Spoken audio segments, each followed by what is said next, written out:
Hi guys, this is Sohil, and today we'll be solving the problem on more than n by k number of occurrences. So first let's understand the program. So this is a very basic program which states that there are two variables,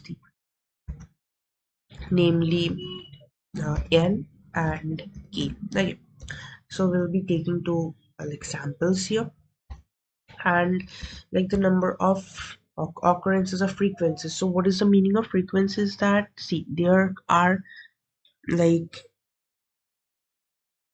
3, 1 and 2. Okay, there are three distinct elements in this list. So and the frequency, like the number of occurrences for 3 is 1, 2 and 3.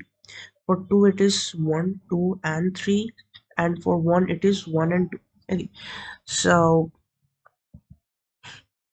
the number of occurrences should be more than n divided by k, or rather like this might come in a fraction in certain cases, so this will be integer of n by k. Here this will result in 2. So this is clearly stating greater than 2, so this will be 3 and 2, okay, which have both 3 occurrences. So without further ado, let's start the program.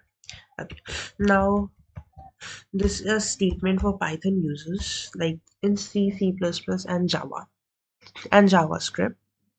We can use the normal brute technique, okay, like the normal counting technique, which will give you the result. But in Python, we know that the like speed of the program, okay, execution speed is a bit slower, so this might give you some time complexity problems. So for this, we will be using the Python built-in modules, okay, to complete it in the desired speed. So we will be using like from collections, we will be importing here count. Okay, so what does counter do? Let I show you as a print. Okay, so let's take it in a like variable counter here. So I'll print both the array and what's inside the variable d. Okay, let's return something.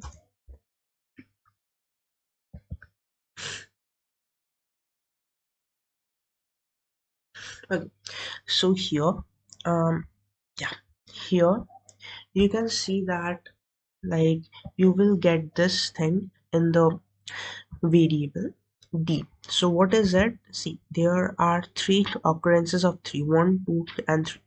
So here like in the value, we will be getting the number of like times it is present, or the frequency, and in the like key portion we will be getting the number. 2 has 1, 2, 3 occurrences, that's why 3, and 1 has 2 occurrences, that's why. Now we want to like remove this portion, okay, because it will give us problems in the further like proceedings of the program. So how will we do it? It's a like simple technique. We will be using the det thing to remove this, and so this will basically convert into a dictionary.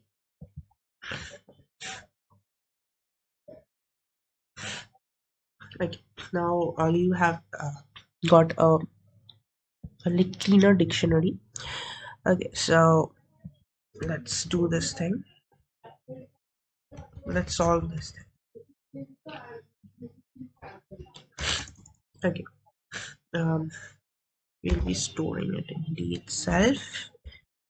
It will be a det of d, and my laptop has got a bit slower, so like when I am typing, it's getting a delay of around 2 seconds. I don't know why.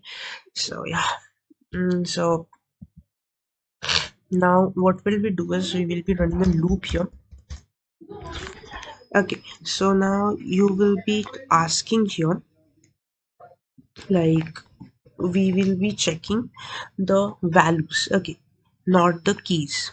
So we will be writing here d dot values. D is the name of the dictionary, so values, it will be iterating. Now you could have said that we could have done something, that is we could have picked, like from here we could have written set. So what the set does, it removes the extra things. So we could have done that. We have could have converted it into a list and then we could have counted.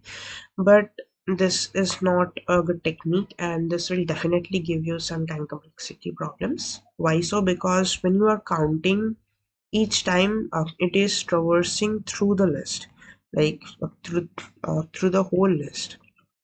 So that's why this will be 3n in this case. Okay.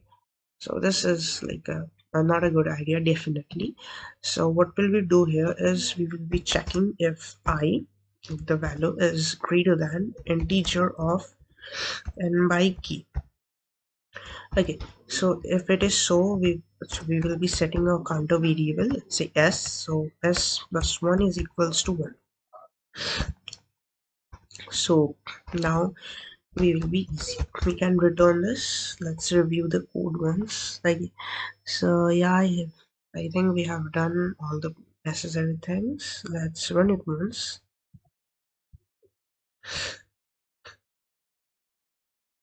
Okay, we have got the output here. Now let's submit it. Okay, so finally we have completed the program. And for Python users, as you can see that the number of attempts made by me is 2. So I just want to see that the first attempt was basically the problem. Okay, I had done it in a brute kind of technique, which will run in C++, Java, and C. Okay, but it won't run here in Python because it's a bit slower. So yeah, if you want to use that technique, then you can use it, like the brute process, but it's really slow and it will definitely give you some problems. So yeah, thanks for watching.